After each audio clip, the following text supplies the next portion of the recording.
देहाया मोजां नङा आरो जोंनो आं बुंखायो जोंनो अननानै जुदि ट्रिटमेन्टनि थाखाय एसे होयोबा सरकारा भिडिअ नायगिरि रायजो राजा बयखौबो दिनैनि बे धीरेन बसुमतारी इउटुब चेनेलाव गासिखौबो बरायना लाबावबाय। रायजो राजाफ्राथ' टाइटेल एबा थाम्बनेलाव नायनानै बुजिखाबाय जानांगौ ना आं मा भिडिअ लाबोदों। रायजो राजाफोर आं दिनै मोनसे आपडेट लाना फैदों।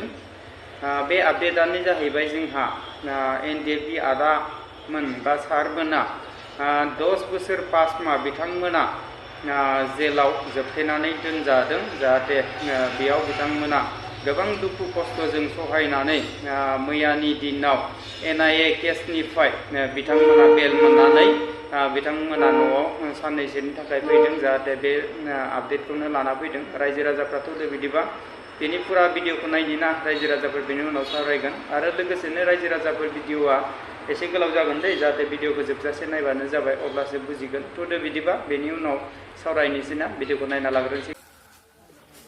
आंहा फेमिलि दंमोन नाथाय फेमिलिया गैला। 10 बोसोर 6 मास 5 मास जाबाय। बेनि गेजेराव आंनि फेमिलिया नेनो हायासै। बे गुबुनजों हाबा जाहैबाय। दुखुनांथाव बाथ्रा। आं लोगोफोरखौ लोगो मोनफैजोब्बाय। न'नि बिमाखौ लोगो मोनफैबाय। आं बिनानावा थैबाय। बिनानावा आंखौ नेयैनो बिदानि दुखु दाहाखौ सहायनो हायैयाव बेमार जानानै थैलांबाय।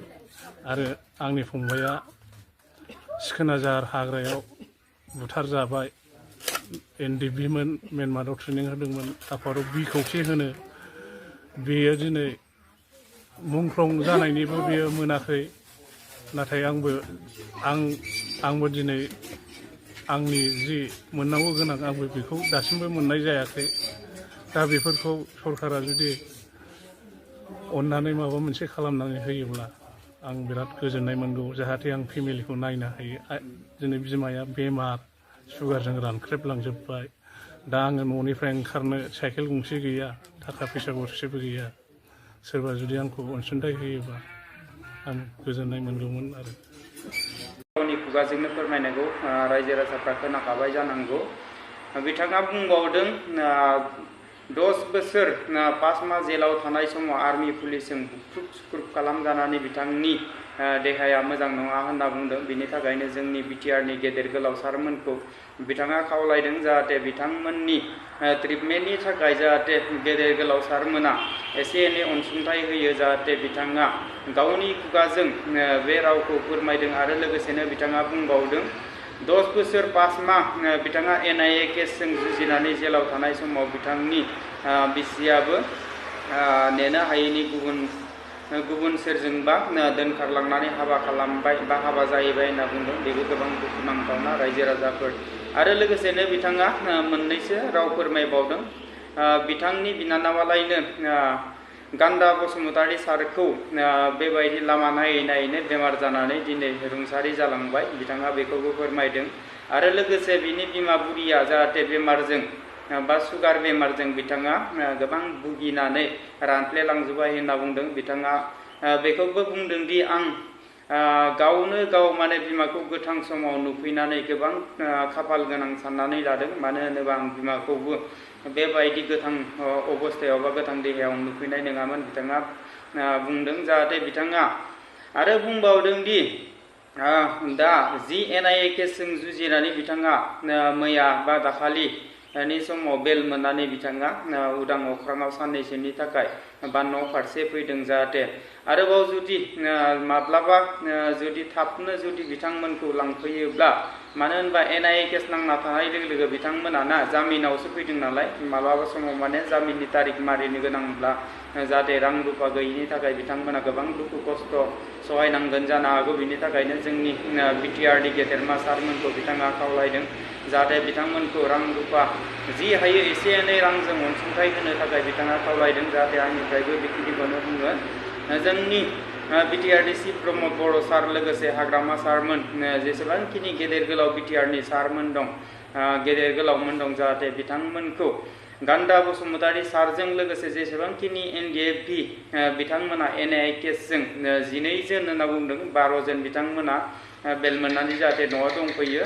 जाहाथे बिसोरखौ खबर लानायजों बा सुलुद लानायजों लोगोसे बिथांमोनखौ जाहाथे एसे एनै रां रुफा होनानै अनसुंथाइ महरै बिथांमोननो गथायो जाहाथे आंनिफ्राय बेखिनिखौनो बुंबाय रायजो राजाफोरना मा होनना बुङोना मानो होनोब्ला बिथांमोना जोंनि बर' हारिनि मोनथाय बा थामोनथाखौ बिथांमोना मोननांगौनि थाखाय रायजो राजाफोरखौ रैखाथि होनो बिथांमोना मोनसे समाव NDFB होननाय आफादाव थांनानै बिथांमोना गोबां रायजो राजाफोरनि थाखाय खस्थ' मोननांबाय दुखु सहायनांबाय आर्मि पुलिसजों होसोजानांबाय NIA केसजों हमजानानै बिथांमोना 10 बोसोर 5 मास जेलाव थाबाय जाहाथे बेफोरखौ बिथांमोनखौ बावगारहोनो थाखाय जोंनि BTRनि गेदेर गोलाव सारमोना जाहाथे बिथांमोनखौ खबर लानायजों लोगोसे जाहाथे अनसुंथाइ होयो आंनिफ्राय बेखिनिखौनो बुंबाय आरो लोगोसेनो बिथां गान्दा बसुमतारी सारा बुंबावदों आरोबाव जिखिनि NIA केसजों जुजिनानै थानाय बेल मोननाय सुबुंफ्रा दिनै जाहाथे आरोबाव उदां अख्राङाव फैनानै गाव गावनि न'आव NIA केसनिफ्राय बेल मोननानै न'आव फैगोन होनना बुंदों जाहाथे बिथाङा बेखौबो गावनि खुगाजों मोजाङैनो बुंना होबाय आरो बिथाङा जेसेबांखिनि खस्थ' मोनदों बेखौ बिथाङा बुंदों माबा मोनसे हारिनि मोजां खामानि मावनो थाङोबा सोरबा सासेया जेल जानांगोन बा माबा मोनसे जाखानांगोन जाहाथे बेखौ बिथाङा गावनि दुखुखौ दुखु सानालासेनो रायजो राजाफोरखौ बा जोंनि मेडियानि गेजेरजों खबर लानानै बिथांमोनखौ सोंथि सोंनायलाय बिथाङा गोबां गोसोआव मोजां मोनदों होनना बुंदों रायजो राजाफ्राथ' गासिबो भिडिअखौ नुखाबाय जानांगौ ना रायजो राजाफोर आं भिडिअखौ बारा गोबाव खालामनो सानला भिडिअआ गोबां गोलाव जाबाय लोगोसेनो रायजो राजाफ्रा आंनि धीरेन बसुमतारी इउटुब चेनेलखौ मोजां मोनोब्ला नोंथांमोना साबस्क्राइब खालामना होबानो जाबाय लोगोसेनो धीरेन बसुमतारीनि भिडिअफोरखौ जाहाथे मोजां मोनदोंब्ला लाइक कमेन्ट शेयार खालामना होबानो जाबाय लोगोसेनो दिनैनि भिडिअखौ बेखिनियावनो दोनथ'नाय जाबाय गोजोन्थों।